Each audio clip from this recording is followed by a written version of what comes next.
here. So we're going to go through the booklet. Has everyone got able to speak? So we're not going to read it word for word, so don't worry, I'm not going to bore you with that. But we are going to talk about the really important things you need to know for the year. So obviously there's 3 teachers in Year 5 this year. So Alice Burns, who is in there all the time, and then Tim and I are in there 2.5 days each. So we swap halfway through the week.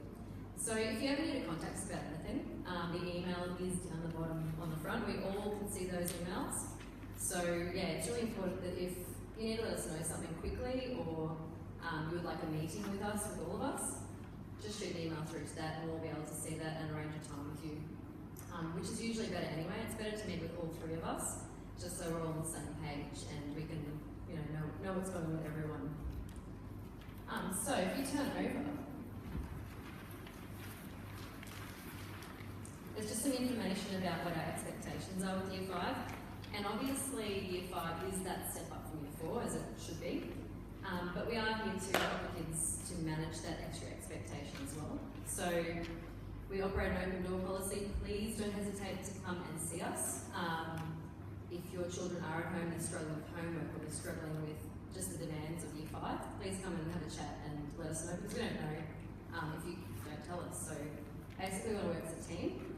So the best way to do that is to just keep us informed, and we'll also keep you informed the best we can. So with behaviour management this year, we are using an app called Class Dojo. I'm not sure if some of you have seen that before. Most of you have already signed up, which has been awesome.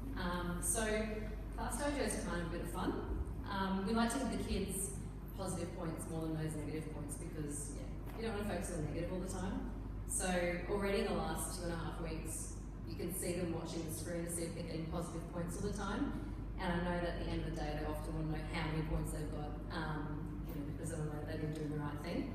And the only time we give them a negative point is either they haven't listened to something so much they need one, or to communicate with you guys more quickly than just sending an email. So if we give them the negative point, we'll explain why they have that. We won't just give them a negative point, we'll explain to them why they have that. We'll also explain to you via either an email from the tool or a message on Class Dojo why they have that point, because there's no point giving them it and they're not explaining. We also share lots of photos through Class Dojo, so I don't know if people have seen them yet, but there'll be lots of classroom photos showing what they're doing. We'll also upload some notes every now and then, and some notices. So I know that 22 of you saw that Pineapples Tomato posted that the other day. So we also can see who's seen the notices. So if we don't hear back from someone, it helps us as well to know that, that parent actually hasn't seen this notice, so we then can contact you, just remind you as needed. So besides Class Dojo, we also obviously use thinking sheets where needed, as Josh explained just before. And basically we'll always contact you if something's not going quite right with your child in class. And just keep that line of communication always open. So if you just turn over to page 3, there's just some information there about Facebook. And the fact that we as teachers can't be your friends on Facebook. I'm really sorry. If you do ask us to be your friend on Facebook, we have to say no. Don't take it personally. We're just not allowed to do it. And as well as that, on the same page, we've also got some information about the iPad program this year. So it's similar to last year, Year 4. The only difference is that they can take them home from term 2. Now, they don't have to take them home. So if you don't want your child to take their iPad home, completely fine. They don't have any homework on their iPads, they don't have any projects to work on their iPads at home. So if you don't want them to go home, completely fine. We usually have a few students who don't take their iPads home at all, and it doesn't affect their schoolwork at all. So the iPads are for schoolwork only, so that kind of limits what they can do at home anyway. So they can't download any apps that aren't already on there. They can't take photos of things that have nothing to do with school. So from term 2, they can start earning an iPad license. So it looks like a car license with their little photo on it and dates and things like that. And to earn an iPad license, they have to fulfill about 15 criteria. So it's just basically being safe with their iPad, demonstrate that they're responsible and that they don't break the iPad or put it in a dangerous position in the classroom or do things they shouldn't on their iPads. So If they can do all those things, usually they get the iPad in the first week of term 2 and can take it home. Some students don't take the iPads home ever, for whatever reason. So last year we had a few students who didn't take an iPad home just because they never quite got all the ticks on their contract signed off. So that doesn't usually happen. That's the first time we've had that happen. So most of the time they can get the iPad license, no problems, and take them home. And it's really exciting too when they get to take the iPads home. If you don't have wireless internet at home, it's not a problem, don't worry about it. We can get around it. So don't rush out, get a wireless contract for 12 months. You don't need it. They don't need to use the internet at home at all. So if you turn over to the next page, just have some information about what they'll be learning this year. It's pretty vague. It's not really talking too much about in depth what they'll be doing, but those are some of the topics they will be covering this year. So at the moment they're looking at light in science and how light moves and transforms. You might have seen some photos of class dojo of them making P.I.E boxes the other day, which was very interesting. They had to find an extra hole in a box, and they had to put an object in the box and figure out how they could get light onto the object and see it by looking through a hole, which was really cool. They're also looking at something really difficult in Christian studies right now, which is sin and grace, which is a very interesting topic to cover, and it's also very good for these kids too, because it looks at how there is sin in the world, makes bad things happen, but then there's also God's grace, to save us at the end of the day. We also do things like the Gold Rush this year, as well as some Australian history and natural disasters. And then the best unit, because it's my favourite, is Survivor Australia, where they look at how animals in the desert survive, as well as that goes in nicely with our natural disasters unit as well, because it looks at bushfires and floods and things too. So on page 5, and I'm going through this quickly, but you can ask questions at the end. Project work. So as I said before, projects don't get done at home. We don't send any project work home at all, because I know you will be happy, because we want to see their work at school, and we want to see what they can do. The best way to do it is for them to do it at home. Not at home, at school, sorry. So, and they can get extra support from us at school as well. We don't want you to worry about projects at home. That can come later on in high school when they have 5 assignments at the same time.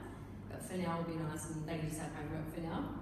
However, if they don't get all of their project work done by the time that it is due, if they haven't been away and they haven't been sick and there's not a valid excuse why they haven't got it done, they join in project club, which not many students like to be in, and that's during all of their playtimes until they get it done. And we don't usually have them in project club for very long when that happens, so like 2 sessions and they've got their project done, and it's amazing. And as I said, extensions can be given, obviously, if your child is sick or they haven't been able to finish it for whatever reason. With homework, we've started our spelling homework this week as well. So the important days, kids are still getting used to it as to when things are due. So homework goes out on a Monday afternoon, and then English, as in spelling homework, is to be handed in Tuesday, Wednesday, Thursday, Friday, and then reading and maths on Friday. So there's no homework over weekends, but it does need to have the spelling homework handed in every day, so we can mark it. So if that doesn't get handed in, or it doesn't get completed accurately or properly, they then come to homework club, which is during their playtime, and they just do their homework during that time. Some parents in the past have used that as a way of, if their child at home refuses to do their homework, well, you get to do it at school instead, and that usually fixes that problem really quickly. Then they end up doing it at home all the time. So, yeah, feel free to let us know if you want to use it that way. Alright. So page 6. So this is just about agile learning in Year 5. Because, as Mr. Passick said before, agile learning is different in each year level. Because obviously as teachers we're all different as well. But also the students are always different. So we're always changing what we do depending on the year level we have each year. So we've changed again this year, after looking at the students we have this year. So obviously every student learns in different ways, and I know that's true because I learn in a different way to Mr. Jackson or to Miss Burns. So basically, we're trying to develop skills for when they get into high school, which is less than 2 years away. Not that you wanted to hear that. So we're trying to prepare them for high school, but we're also trying to prepare them for life. So giving them good organisational skills, helping them to know when their due dates are, rather than relying on someone to tell them those things, as well as just being organised and responsible for their own learning as well. So we do a couple of different things in Year 5. So with English and Maths, we actually run programs with Daily 5 and Daily 3. Now with Daily 5, they can do a couple of different things they get to pick from. So every single lesson they must spend time with a teacher, and it's usually a group of about 12 students. So that's the biggest group that they usually work in during English and Maths, which is pretty good. The other times they can pick in English what they want to do. So they can either work on their words their way, they can work on some writing, they can read by themselves, they can read to someone else, and I've forgotten one. Listen to reading, so a teacher reading to them. So they get to pick whatever activities they want to do each lesson, but by Tuesday we have a look at what they've done during the week, and if they have missed something, we actually tell them what to do. So they never miss an area in English, because often kids want to work with someone else, and that's not always the way that they learn best. So we just make sure that they always are doing all of the rotations. Same with Maths. So Maths, they also work in 3 rotations every day. So they must work with a teacher for 1 rotation, and the other 2 rotations they can pick either to do math by themselves, math writing, or math with someone. So math with someone's where they have to play cool board games and things. Math by themselves, they do number facts. And math and writing, they do their mental maths book, which has a whole lot of questions and things related to what they're learning in their book. So basically the entire time, they have 1 teacher for 12 students at the most. And then during their rotations, they actually have a teacher who wanders around and gives kids that extra support as needed, which has been really good over the last 2 weeks. We also have teacher aid time, so there's often teacher aides in the too who are also helping students. So, you know, if a child does need help, they just need to ask and they can get it really easily. So that's probably the main way that we're working differently this year. We haven't used iPads a lot yet, because they are doing a lot of book work with their rotations for Maths and English, which I think is really important for handwriting and things as well. But basically, they get to choose where they sit. So when we go down to the classroom in a few minutes, our classroom is very different to what I've ever taught in, and I'm sure you guys have seen as well. We are getting some more furniture, it's on the way, so don't freak out, there's no desks, there's more are coming. They're just a bit late with the furniture this year.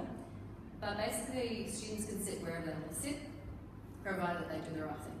So if they're not doing the right thing, we move them obviously, like we would in any other classroom. But we encourage them to make correct choices and intelligent, mature choices about where they sit and who they sit with. So it's like teaching those really good life skills, even just with the style of the classroom. One other really important thing on this page is about our class website. So our class website is called Bethany Flipped, and that's where students' spelling words are, their homework. If they have a device at home, they can look at their homework on there if they forget their sheet. There's also video tutorials that we found on the internet we think are useful, or video tutorials that I've made that are awesome. I hate my voice on the video, but that's okay. But yeah, there's heaps of really useful tools on there. We'll also post the videos from tonight we've taken of the first session and second session. So if you can't quite remember what we've said, you can always look back at that and have another look. So it's really useful to visit that site. There's also a calendar, tells you some things about what's going on in Year 5 when things are due to. So on the next page, I just got a little bit about Daily 5 and Daily 3, which goes a bit more in depth than what I've talked about tonight. But please, if you don't understand Daily 5 or Daily 3, or you're not sure about something, please ask, and we will happily help you understand a little bit better as well.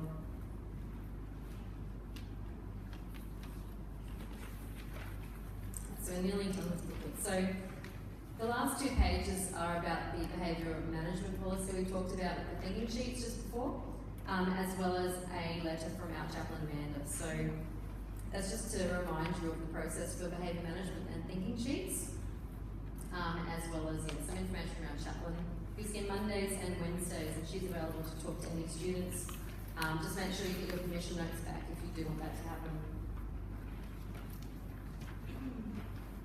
Oh, the matrix, we'll talk about that, thank you. So in Year 5, as well as having a different classroom and rotation activities for maths and English, we also have a really cool thing called the Matrix. It's not actually the Matrix like the movie, but it's basically a table, and it has activities in it that students can complete about what they're learning in science and English and subjects. So they think that they can pick what they're doing, so we might say, oh, you need to go pick an activity from your Matrix and work on that during English time. But they actually don't get to pick, we have it already picked for them. So they have to do compulsory tasks before they do the fun tasks. So a compulsory task this term is writing a persuasive argument, because NAPLAN's next term, so we need to get them ready for that. So they have to write the persuasive argument first, hand it in, have it marked, have it checked, go back, rewrite if they need to, and then they can pick something more enjoyable, but still related to what they're learning in class. So we found last year that kids were doing amazing things but still showing understanding. So we had a few students who made movies as their piece of assessment. And while that doesn't sound like they would be able to show the same, I suppose, understanding and grasp of the concept, they actually go deeper than what they can when they type a story or something like that. Because they have to have the knowledge, but then they also have to show it in a different way, and in a way that I've never learned to do. And it seems really different, but it just seems to work. And we found that engagement was better last year and the year before, as well as behaviour management. We hardly had to talk to students about doing the wrong thing because they enjoyed class, but they're still learning at the same time. So that was something we picked up on a tour we went to in Sydney 2 years ago. So we went down to the Sydney Centre for Innovation and Learning, which is at Northern Beaches Christian School. And yes, they're running things like the Matrix, where we found it really quite funny, but it was a rainy Friday afternoon, and we walked past the Year 5 classroom, and the kids were just told that sport had been cancelled for the afternoon because it was raining. And the kids were really happy about it, and when we asked them why, they said because we get to work in our Matrix. It's just completely different to what we're used to, because usually kids are upset when they can't play sport. These kids were happy they got to do work, so it just seems to work. The Matrix won't be really introduced too much this term. It'll be rolled out slowly over the year so students get a grasp on it. It basically looks at how they learn best, so they decide how they learn best, and they pick activities to do it the way that they learn best. So we'll have more information about the Matrix on Bethany Flipped, and throughout the year as they start to use it as well.